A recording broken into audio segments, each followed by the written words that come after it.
지금 장동혁 대표 지난 주말에는 마지막 장외 집회 장소로 대구와 경남 김해를 찾았습니다. 김해에서의 모습 한번 보시죠. 너무 대판 와서 내가 지금 죽기 직전입니다.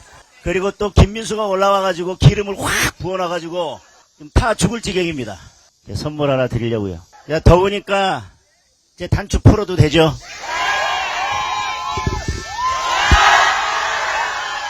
합수범도 법원도 믿을 수 없습니다. 여러분, 대한민국을 지킵시다. 그러니까 장동혁 대표가 저 티셔츠도 올림픽공원 집회에서 늦은 밤 시민이 나에게 쥐어준 선물이었다고 했고요. 그리고 뭐 목걸이, 팔찌 이런 게 다 시민 선물이었다고 해요. 장애 집회에 이제 시민들의 선물로 이렇게 자신을 꾸미고 나온 모습이기도 했습니다. 네. 그러니까 장동혁 대표가 지금 당 안팎에서 좀 몰리고 있죠. 그러니까 예. 장외 집회 지금 아까 말씀하셨듯이 지난 25일이었습니다. 김해, 경남 김해를 하고 그다음에 대구에서 집회를 가졌는데 지금 그 기사를 찾아보니까요. 당장 지금 대구에는 그래도 의원들이 좀 몇 명 참석을 했나 봅니다. 예. 하나, 둘, 셋, 넷, 다섯, 여섯. 현재 6명 예. 기사에 따르면. 네. 하지만 부산 같은 경우는 현지 지역구 의원이 거의 오지를 않았다고 합니다. 결국 그 얘기는 대구는 아무래도 이제 보수 목소리가 더 강하기 때문에 그런 것 같고, 그다음에 부산 같은 경우는 지난번 이제 북가 보궐선거라든지 이런 걸 통해서 중도로 좀 확장을 해야 된다, 이런 어떤 지역의 분위기를 부산 지역구원들은 느꼈기 때문에 지금 장동혁 대표의 장외 집회에 가는 거를 상당히 좀 삼가하고 꺼려하는 그런 분위기라고 봐야 되겠죠. 네. 그렇다면 결국 장동혁 대표는 거의 지금 뭐 그 일부의 소수 축군들을 제외하고는 당내의 지지를 받지 못한 상태에서 저렇게 장외 투쟁을 하고 있다, 이렇게 볼 수밖에 없는데, 그렇기 때문에 장동혁 대표의 입장에서는 더더욱더 내가 당 안팎에서의 지지는 얻을지 못할지 몰라도 네. 지금 현장, 그다음에 집회 현장에 나오는 일반 국민의 지지는 내가 안고 있다. 그래서 그런 걸 과시하기 위해서라도 이렇게 뭐 티셔츠, 목걸이, 팔찌, 결국 나에 대한 지지세가 이렇게 높다, 나를 응원해 주는 분들이 많다, 결국 그런 식의 어떤 과시형의 그런 제스처가 아닌가, 그런 생각도 드는데, 다만 아쉬운 건 아까 그 구호의 부분입니다. 아까 저희가 그 녹취로 들었는데 지금 합수본도 못 믿겠다, 법원도 못 믿겠다. 그럼 어떻게 하자는 거죠? 지금 특검하겠다고 하는데, 그러면은 여야가 합의해서 지금 특검하겠다는 건데 장동혁 대표 입장에서는 특검도 못 믿어야 되는 거 아닌가요? 그렇다면 도대체 어떻게 이 출구를 마련해야 되겠다는 건지, 정치권의 입장이라는 게 결국 문제를 해결하는 게 정치권의 책임인데 해결하는 뭔가 방법을 제시를 하면서 해야지. 그래서 못 믿으니까 그다음 넥스트, 그다음은 뭐냐, 이거를 대안을 제시하지 않고서 저렇게 현장에서 어떤 국민들을 갖다가 부추기고 분노를 갖다가 더 키우는 그런 연설만 하는 게 과연 대한민국 제1야당 대표의 역할인지, 이 부분은 좀 저희가 생각해 볼 여지가 있지 않나 싶습니다. 네, 장동혁 대표의 행보 조금 하나 더 살펴보도록 하겠습니다. 집회 현장에서 유독 목소리도 커지고 표정도 참 밝아지는 장동혁 대표인데, 며칠 전에는 국회를 찾았습니다. 초등학생들 앞에서 또 파한대소한 적이 있다고 하는데요. 그 모습도 한번 보시죠. 네, 지금부터 엄마 아빠와 함께하는 어린이 정치체험학교 입학식을 시작하겠습니다. 내가 퀴즈를 못 내겠네. 선물이 준비가 안 돼 있어서. 당장 준비하겠습니다. 아, 그래요? 네, 여러분 국회의원이 몇 명인 줄 아세요? 네. 300명. 이야. 문제가 태어나는 거 아닌가? 당무감사를 해야겠네. 이 세 명은 앞으로 이제 5교시까지 무슨 얘기하는지 귀에도 안 들려. 이제 선물 뭐가 오나 이제 계속 지금 이제 그 생각을 하고 있을 거예요. 국민을 위한 정치를 해야 되는데 보상이 이게 뭔 상관입니까?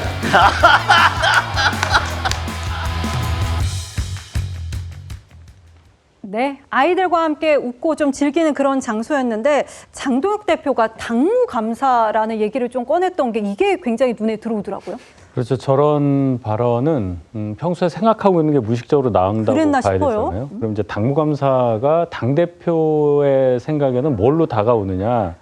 내가 국회의원 다음 선거에 나갈 수 있는 사람에 대해서 후보군을 갖고 있는데 지금 당에서 당협위원장 하고 있는 사람들을 좀 바꾸고 싶다.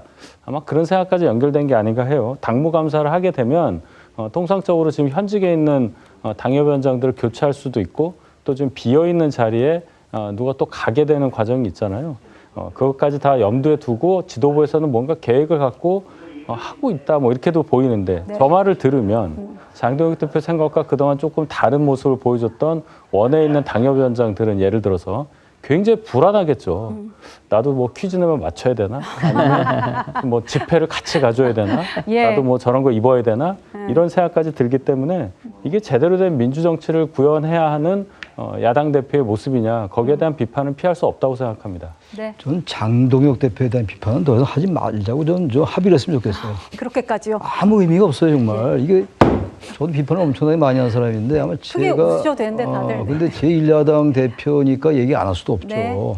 안 할 수 없는데 의미가 없다고 보고 저는 국민의힘 의원들 여기 우리 또 이 윤 위원장 계시잖아요. 그런데 원내 당내외 이 인사들도 문제가 너무 심하게 많아요. 근데 더 이상 뭐 장 대표에 대한 비판은 의미가 없다고 말씀드리는 거고 이분도 가만히 있네요. 가만히 있지 않았습니다만 왜 목소리를 못 내죠 그렇게?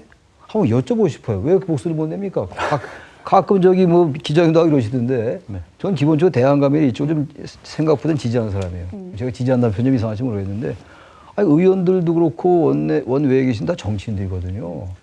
의원급들인데 이걸 그대로 놔둬요 저렇게? 그치 여쭤보고 싶어요. 제가 사회자는 아닙니다. 전 개인적으로 방송을 통해서 많이 장동혁 대표를 비판을 하는데요. 네. 왜 세력화가 안 되는 겁니까? 그러니까, 세력화도 돼 있지만 원내 상황이 굉장히 지지부진하기 때문에 큰 네. 힘을 못 받는다는 것은 충분히 인정을 합니다. 네. 그러니까 저같이 당에 있지 않고 그야말로 장외에 있는 사람, 일반 시민의 입장에서 볼 때 물론 저도 정치에 많이 관여하는 사람이긴 합니다만 국민의힘 의원들에 대한 비판의 강도를 좀 높여야 될 것 같아요. 정치인으로서 저는 양다리로 친다고 생각해요, 솔직히. 하려면 왜 못합니까? 정신식 원내대표 아까 얘기 나왔습니다만 최고위원회 부처하면 돼요. 난 못한다. 과거 YS가 저 당대표 민자당 할 때 그때 민정계와의 그 대결구도가 치열했으니까 그렇긴 했겠습니다만 예. 당무감사 당무 거부하고 내려가잖아요. 저기 마산에. 그 정도는 해야죠. 정치인들 아니에요? 뭐가 정치입니까? 뭐 달라야죠. 그럼 매일 우리 저거 보도 보고 비판하고 이제 그 비판도 말이죠. 이제 장동혁 대표는 센 사람이 아니에요. 예. 아무런 리더십이 붕괴된 거라고요. 전 그래서 좀 다른 얘기입니다만 원내외에 계신 분들이 좀 보다 더 세력화 조직화해서 국민의 뜻을 받아가지고 뭔가 하면 더 지지율도 올라가고 예. 다음에 당선하는 수 높아질 텐데 양다리 걸치면 뭐합니까? 장동혁 대표 연임해가지고 지도부 됐다 대표. 네.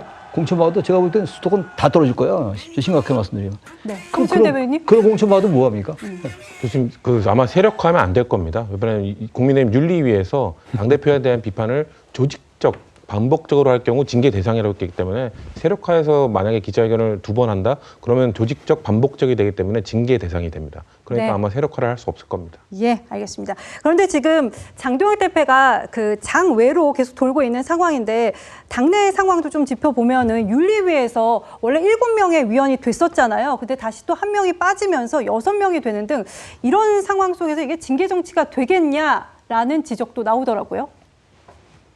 위원님? 네, 지금 지방선거 이후에 지금 3번 오늘까지 열리면 이제 3번째 지금 윤리위원회가 열립니다. 네. 근데 지금 기사를 보면은요, 윤리위원회 내부도 지금 사정이 간단치를 않다고 합니다. 그러니까 일단 위원장하고 부위원장이 지금 좀 대립을 하나 봐요. 그러니까 지금 지난번 그 21일인가요? 그 윤리위원회에서 22일이군요. 22일 날 윤리위가 지금 방금 우리 성춘 대변인 말씀하셨지만 이제 그 징계 대상에 대한 어떤 기준을 발표를 했는데 이걸 두고서 일부 의원들이 합의되지 않은 거를 어떻게 이렇게 발표를 하느냐. 예. 징계 기준이라는 거는 굉장히 중요한 가이드라인인데 어떻게 윤리위원들의 합의도 없는 상태에서 발표를 하느냐. 이런 부분과 관련해서 내부적으로 지금 반발이 일어나고 있고요. 그래서 당장 오늘 지금 윤리위원회가 예정이 돼 있는데 일부 윤리위원들이 나 못 나가겠다 지금 이러는 상황인가 봅니다. 네. 그렇기 때문에 지금 윤리 내부에서 이렇게 내분이 일어나고 있고 갈등이 일어나고 있는데 궁극적으로는 저희가 지금 계속 얘기를 하고 있지만 지금 윤리위의 가장 중요한 게 징계 활동인데 그 징계 활동이 특정 당내 세력의 다른 반대파 세력에 대한 어떤 진압 내지는 응징의 수단으로 사용되고 있다. 이런 지금 오해 아닌 오해 아니면 이해 아닌 이해가 지금 널리 퍼져 있기 때문에 그 윤리위원들 입장에서도 내가 지금 뭔가를 결정하는 것이 과연 진정한 그 윤리를 확립하고 당의 질서를 확립하는 데 도움이 되는 것이냐 네. 아니면은 나의 어떤 윤리 활동이 누군가에 의해서 조금 악용이 정치적으로 될 수 있느냐 이런 부분에 대해서 갈등이 좀 있는 것 같아요. 그리고 기본적으로 당 지도부가 추진하는 어떤 징계의 방향에 대해서 조금 의문을 갖고 그다음에 동의하지 않는 그런 윤리위원들이 있기 때문에 지금 이 윤리위에서 벌어지고 있는 활동 자체가 제대로 굴러갈 수 있겠느냐. 궁극적으로는 장도혁 대표가 얘기했던 이른바 징계 정치, 그 징계론, 그거 자체가 윤리위에서 실질적으로 관철될 수 있겠느냐. 이거 자체에 대한 지금 회의론이 상당히 국민의힘 안팎에서 나오고 있다. 이런 기사들이 나오고 있습니다.